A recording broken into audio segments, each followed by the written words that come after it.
I now give the floor to the distinguished representative of Turkey, His Excellency Mr. Mevlut Cavusoglu, Minister for Foreign Affairs.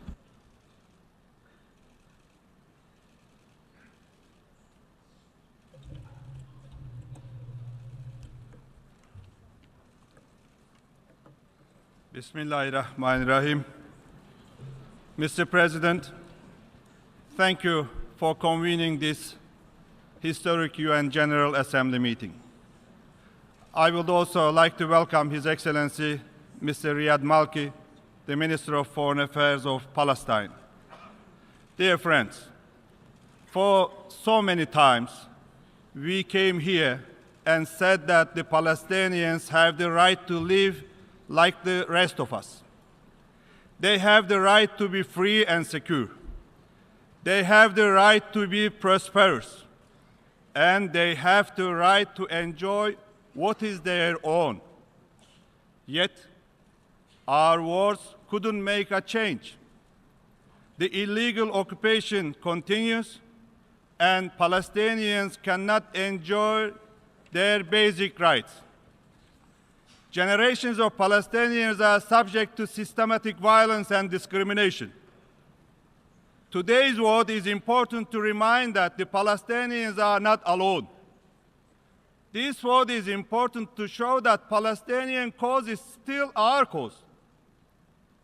Therefore, today we will speak up for justice and peace.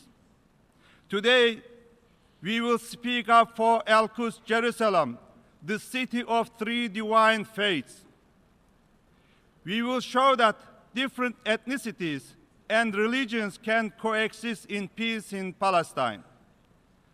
Excellencies, dear friends, the Palestinians have the right to their own state based on 1967 borders with East Jerusalem as its capital. This is the main parameter and only hope for a just and lasting peace in the region.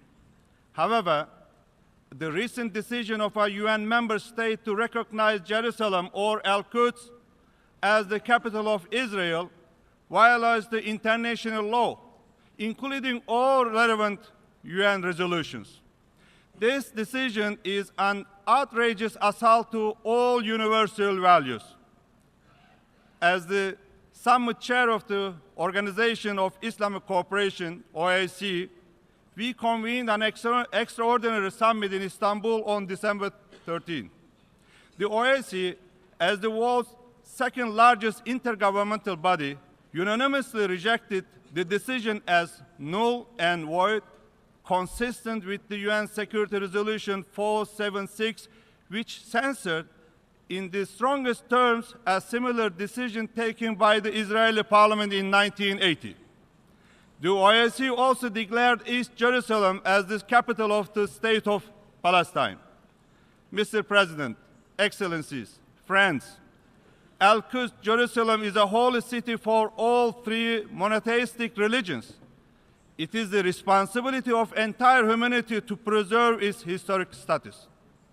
Unilateral decisions on its status threaten the multi-ethnic and multicultural fabric of the city. Such steps undermine prospects for a just and lasting peace in the Middle East. They hinder the vision for a two-state solution. Regrettably, the Security Council failed to deliver on its responsibilities once again through the use of veto power. Now, the duty falls upon the UN General Assembly to bring justice. Excellencies, dear friends, before this meeting, a UN member state threatened all the other members. We were all asked to vote no or face the consequences. Some are even threatened with the development aid cut. Such an attitude is unacceptable. This is bullying, and this chamber will not bow to do that. It is unethical to think that the votes and dignity of member states are for sale. Let me put it in this way. We will not be intimidated. You can be strong, but this doesn't make you right. Mr. President, Excellencies, ladies and gentlemen, dear friends, This is a critical moment in history. A vote in favor of the Palestinian people today will place us on the right side of the history. We did it before when we granted Palestine the status of non-member observer state at the UN back in 2012. It is our sincere hope that this vote will pave the way for much-needed peace and justice in the Middle East. Turkey, as the co-chair of OIC Summit, co-tabled the resolution along with Yemen. Also, together with the Arab League, we requested the President of the General Assembly to convene this emergency special session. I would like to conclude on behalf of the entire Turkish nation that Turkey will never let Al-Quds down. The Palestinian people will never be left alone. World is bigger than five. Thank you, Mr. President. I thank the distinguished representative of Turkey, His Excellency the Minister for Foreign Affairs.